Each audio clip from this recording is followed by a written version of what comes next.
Hi everyone! Welcome back to my channel. ఎలా ఉన్నారందరూ? ముందుగా మన యూట్యూబ్ ఫ్యామిలీ మెంబర్స్‌కి శ్రీరామనవమి శుభాకాంక్షలు. రామ అంటే రమించుట అని అర్థం. ఒకసారి పార్వతీదేవి పరమశివుని విష్ణు సహస్రనామ స్తోత్రానికి కాస్త సూక్ష్మమైన మార్గం చెప్పాలని శివుడిని కోరుతుంది. అప్పుడు శివుడు ఈ శ్లోకాన్ని మంత్రోపాసన చేస్తాడు. శ్రీరామ రామ రామీతి రమే రామే మనోరమే సహస్రనామ తత్తుల్యం రామనామ వరాననే. ఈ శ్లోకాన్ని 3 సార్లు స్మరిస్తే ఒక్క విష్ణు సహస్రనామ పారాయణం చేసిన ఫలితమే కాదు, భక్తులకు శివ సహస్రనామ ఫలితం కూడా లభిస్తుంది. దుష్ట శిక్షణ, శిష్ట రక్షణార్థమై చైత్ర శుద్ధ నవమి నాడు 5 గ్రహాలు ఉచ్చస్థితిలో ఉన్న కాలంలో పునర్వసు నక్షత్రంలో కూడిన కర్కాటక లగ్నంలో పగటి సమయాన సాక్షాత్తు ఆ శ్రీహరియే కౌసల్యపుత్రుడై ఈ భూమిపైన జన్మించిన పర్వదినాన్ని మనం శ్రీరామనవమిగా చాలా విశేషంగా జరుపుకుంటాం. సో ఈరోజు మన వీడియోలో శ్రీరామనవమి కళ్యాణం అంటే ఏమిటి, అసలు ఎలా జరుపుకుంటారు, మేము ఎలా సెలబ్రేట్ చేసుకున్నాము అనేది చూద్దాం. ముందు ముందు రోజు నైట్ రామ్ పరివార్ విగ్రహాలు తీసుకుంటారు. ఆ విగ్రహాలు బ్రాస్, సిల్వర్, మట్టి, ప్లాస్టర్ ఆఫ్ ప్యారిస్ ఇలా వాళ్ళ స్తోమతకు తగ్గినట్టుగా విగ్రహాలను తీసుకొని వస్తారు. మేము సీతారాముల కళ్యాణం కమ్యూనిటీ హాల్‌లో సెలబ్రేట్ చేసుకున్నాము. మా కాలనీ మెంబర్స్ సహాయ సహకారాలతో అంగరంగ వైభవంగా ఈ కళ్యాణంకి కావలసిన ఏర్పాట్లను రెడీ చేశాము. శ్రీరామనవమి రోజు సూర్యోదయానికి ముందుగా నిద్రలేచి కాలనీలో అందరూ ఇల్లు వాకిలి శుభ్రం చేసుకుంటాము. ఇంట్లో ధూపం వేసుకుంటే చాలా పాజిటివ్ వైబ్స్ ఉంటాయి. పెళ్లి అనగానే ఇతర కార్యక్రమాల మాట ఎట్లా ఉన్నా అందరికీ గుర్తొచ్చేది, అందరూ ఎక్కడ ఉన్నా పెళ్లి మండపం దగ్గరికి పరిగెత్తుకొని వచ్చేటటువంటి కార్యక్రమం ఒకటి ఉంది. అదేంటో తెలుసా? అదేనండి తలంబ్రాలు. ఈ తలంబ్రాలు ఎలా తయారు చేస్తారో చూద్దాం రండి. 5 సంఖ్య ఉండేట్టుగా బియ్యంని, ఆ బియ్యంలో వడ్లు, రాళ్ళు, నూకలు ఏవీ లేకుండా ఉండాలి. అంటే ప్రతి బియ్యపు గింజ సమానంగా ఉండాలన్నమాట. ఈ బియ్యం 5 సేర్లు తీసుకోవాలి. ఈ బియ్యంలో పసుపు వేసి కొద్దిగా ఆవు నెయ్యి, కొంచెం నూనె వేస్తారు. అంటే ఆ బియ్యానికి పవిత్రత పెంచటానికి చేసే ప్రక్రియ ఇది. వీటిని వివాహానికన్నా కొన్ని గంటల ముందు ముత్తైదువులు తమ చేతులతో పసుపు వేసి కలిపి సిద్ధం చేయాలి.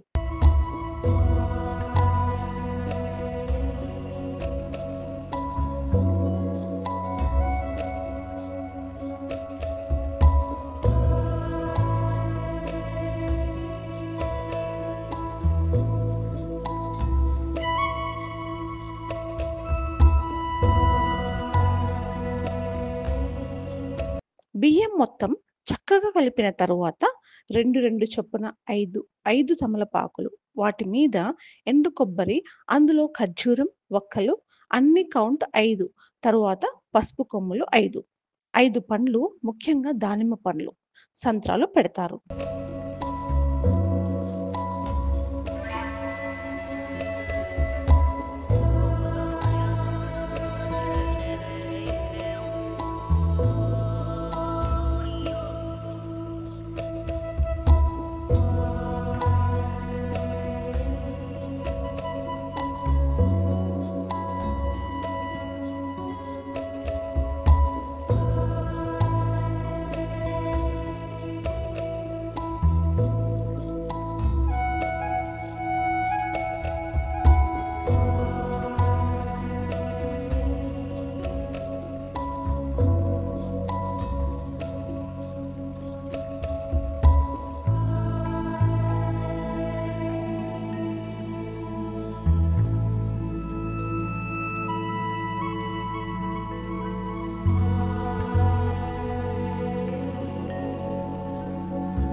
తర్వాత బ్లౌజ్ పీసెస్‌ని మడుపులా తయారు చేస్తారు.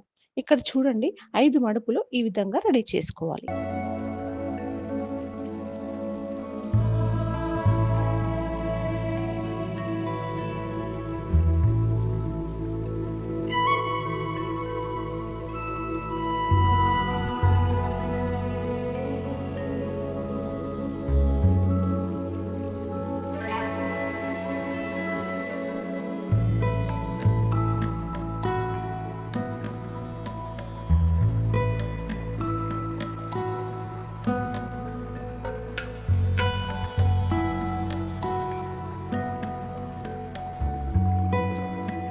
తరువాత కళ్యాణంలో అతి ముఖ్యమైనది జీలకర్ర, బెల్లం. జీలకర్ర మరియు బెల్లంను దంచి ముద్దలా చేసి ఒక కుడకలో పెట్టి కలిపిన బియ్యంలో ఉంచాలి. నేల మీద పెట్టకూడదు.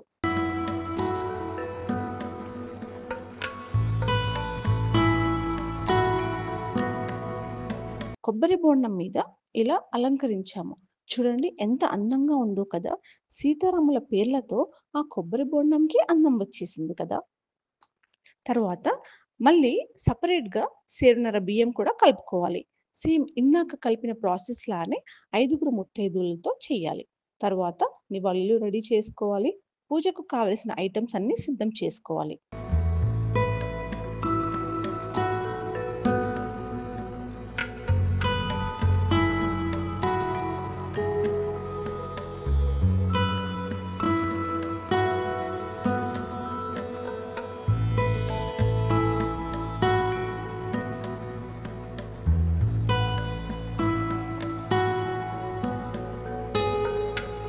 ఇక్కడ అబ్బాయి తరపున అంటే శ్రీరాముడు, లక్ష్మణుడి విగ్రహాలు ఉన్న చోట వడిబియ్యం కలిపాం కదా! ఇప్పుడు అమ్మాయి వారి తరపున అంటే సీతమ్మ వారి తరపున మన హనుమాన్ కూడా వచ్చేసారండోయ్! చూడండి ఇక్కడ ఎంత చక్కగా అమ్మవారిని అలంకరించారో. ఆంజనేయ స్వామి మెడలో తమలపాకులతో చేసిన మాల చాలా అందంగా ఉంది కదా! ఇక్కడ కూడా 5 సేర్లు బియ్యం మళ్ళీ సెపరేట్‌గా సేరున్నర బియ్యం కలుపుకోవాలి. పసుపులో ఆయిల్ పోసేటప్పుడు ఒక ధారలా పడాలంట.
మడుపు చేయటం రాని వాళ్ళు ఇలా ఈజీగా మడుపును రెడీ చేసుకోవచ్చు.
ఇక్కడ సీతమ్మ వారి తరపున వాళ్ళు జీలకర్ర బెల్లం రెడీ చేస్తున్నారు.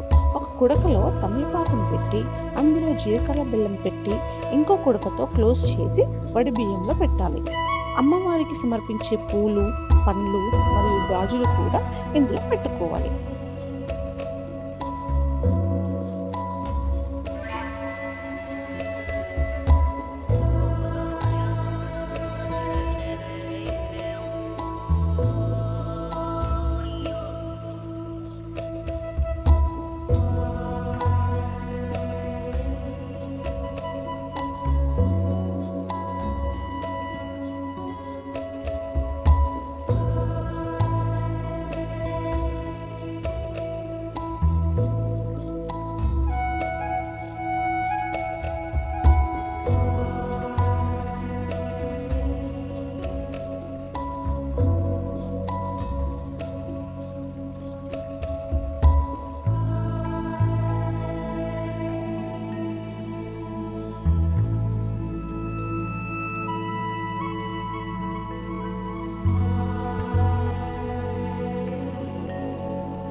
ఆంజనేయ స్వామి బుట్టలో కూర్చున్నట్టుగా ఎంత చక్కగా ఉన్నారో కదా.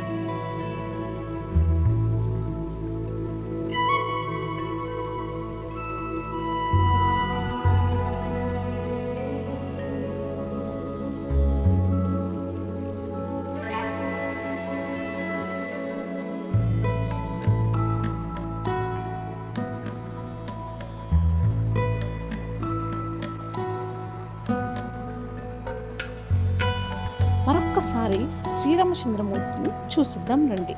జనరల్గా మ్యారేజ్లో కూడా అమ్మాయి ఎలా రెడీ అయ్యింది, అబ్బాయి ఎలా రెడీ అయ్యారు అనే యాంగ్జైటీ ఉంటుంది కదా.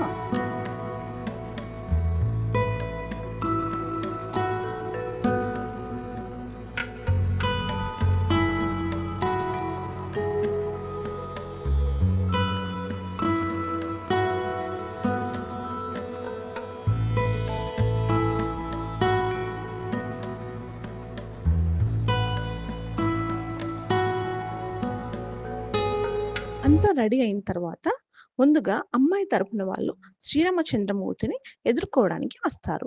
చూడండి అందరూ ఎంత చక్కగా రెడీ అయ్యారో. ముందు నివాళీలతో శ్రీరామచంద్రమూర్తికి స్వాగతం పలుకుతున్నారు. ఇక్కడ మండపం దగ్గర పంతులు విగ్రహాలను తీసుకుని ఎవరి స్థానంలో వాళ్ళని ఉంచుతారు. అంటే రామ్ పరివార్లో శ్రీరామునికి రైట్ సైడ్ లక్ష్మణుని ఉంచుతారు.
తరువాత అబ్బాయి తరపున వాళ్ళు సీతమ్మ వారిని తీసుకొని వస్తారు.